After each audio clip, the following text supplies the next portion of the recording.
Welcome back my family. आप लोग कैसे हो? आप लोग को मेरे यूट्यूब चैनल पे स्वागत है मेरे काउंटडाउन 22 में।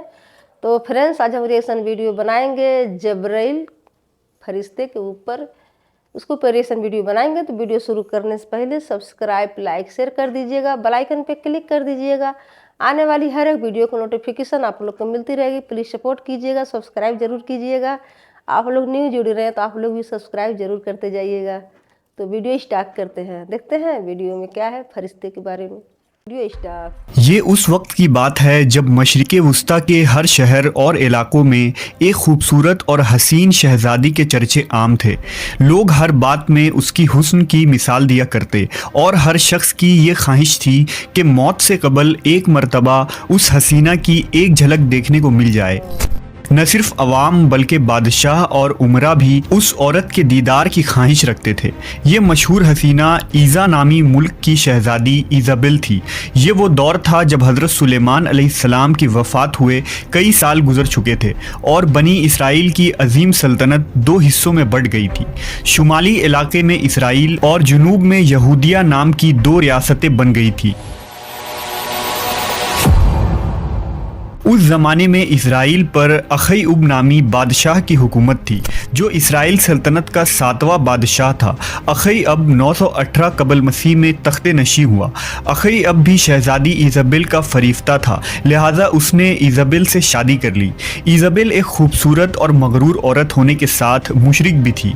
वो फ़नीकी बादशाह की बेटी थी और फ़नीकियों के देवता बाल की पूजा करती थी, जबकि बनी इसराइल और बादशाह अख़ईउब तौहीद परस्त थे और हज़रत मूसा अलैहिस्सलाम के शरीयत पर अमल पैरा थे।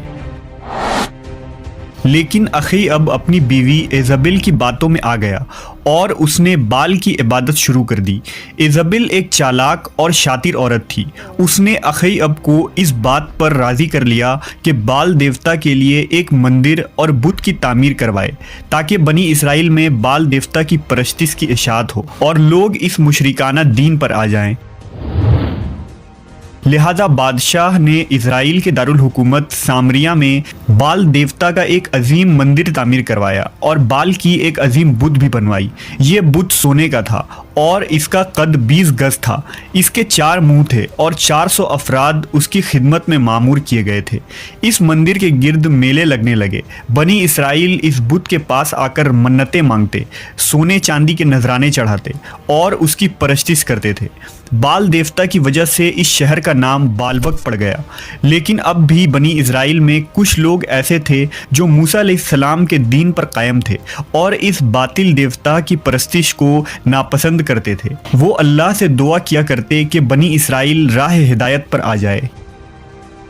लिहाजा अल्लाह रब्बुल इज़्ज़त ने इस कौम की हिदायत और रहनुमाई के लिए हज़रत इलियास अलैहिस्सलाम को वहाँ माबूस किया।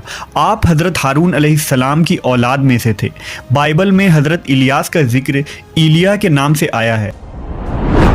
हज़रत इलियास ने बालबुक शहर को दावत तौहीद का मरकज़ बनाया और लोगों को एक खुदा की परस्तिश की तरफ बुलाने लगे।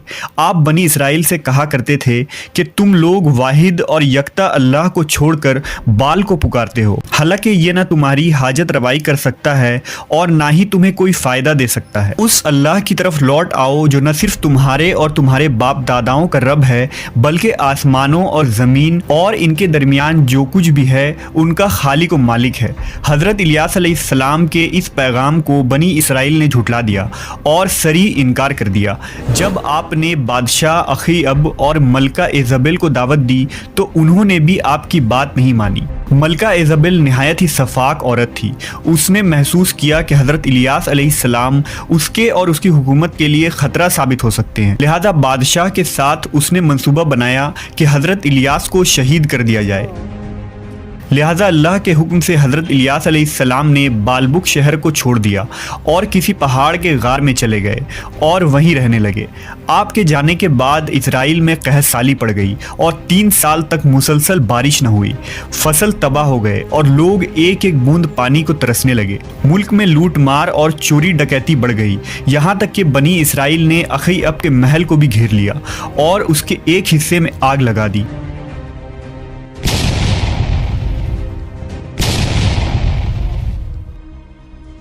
आखिरकार अखई अब ने हुक्म दिया कि हज़रत इलियास अलैहिस्सलाम को तलाश किया जाए। सिपाहियों ने आपको खोजा और बादशाह के दरखास्त पर आप दोबारा बालबुक तशरीफ़ लाए। लेकिन बाल के पुजारियों और मलका इज़ाबेल बादशाह के इस अमल से बहुत गुस्सा हुई और इलियास अलैहिस्सलाम का दोबारा वापस आना उससे नागवार गुजरा।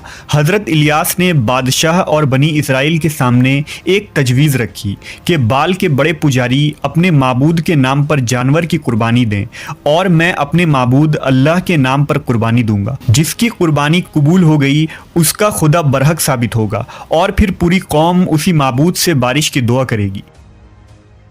उस दौर में कुर्बानी का ये दस्तूर था कि कुर्बानी के बाद जानवरों को खुले मैदान या पहाड़ की चोटी पर रख दिया जाता और आसमान से एक आग आकर उसे जला देती, जो इस बात का सबूत होता कि ये कुर्बानी कबूल हो गई। लिहाजा अगली सुबह कोह करमल के ऊंची चोटी पर एक तरफ हज़रत इलियास अलैहिस्सलाम खड़े थे और दूसरी तरफ बाल के पुजारी मौजूद थे।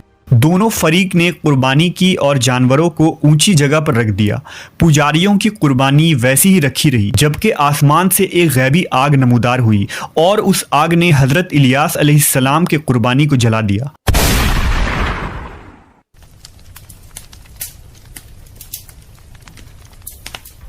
ये देखकर बनी इसराइल में शोर मच गया, बादशाह पर लर्जा तारी हो गया और हक वाज़ेह हो गया कि इलियास अलैहिस्सलाम का खुदा उनके साथ है और वही खालिक हकीकी है।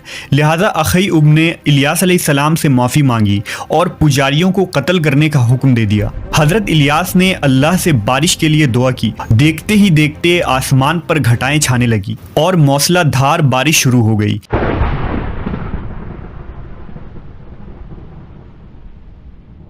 बनी इसराइल दोबारा ईमान ले आए और शिर्क से तौबा कर लिया। दूसरी तरफ मलका इज़ाबेल बुत परस्ती पर कायम रही और दिल में ये तहिया कर लिया कि वो इन पुजारियों का बदला हज़रत इलियास अलैहिस्सलाम को कत्ल करके लेगी। अपनी सफाकी और चालाकी से उसने अखईब को फिर बहकाना शुरू किया। बादशाह उसकी बातों में आ गया और दोबारा बाल की पूजा शुरू कर दी। बनी इसराइल जब बारिश से सैराब हो गए और उनमें खुशहाली लौट आई तो वो भी हज़रत इलियास अलैहिस्सलाम के दीन से फिर गए और दोबारा फस्क व फजूर और शिर्क में मुब्तला हो गए। मलका इज़ाबेल हज़रत इलियास अलैहिस्सलाम की जान की दुश्मन बन गई। मजबूरन आपने बालबक को खैराबाद कहा और कोह सीना पर चले गए। बनी इसराइल खुली निशानी देखने के बावजूद अल्लाह के मुनकिर हो गए। उनमें शराब नोशी, जिना, शिर्क आम हो गया और बालबुक फिर से उन बुरे कामों का मरकज़ बन गया। लिहाजा इलियास अलैहिस्सलाम ने अल्लाह से दुआ की कि या तो ये कौम राह रास्त पर आ जाए या उन पर अजाब इलाही नाजिल हो जाए। अल्लाह की तरफ से बनी इसराइल के लिए अजाब का फैसला हो चुका था और अब कहर इलाही का आना करीब था।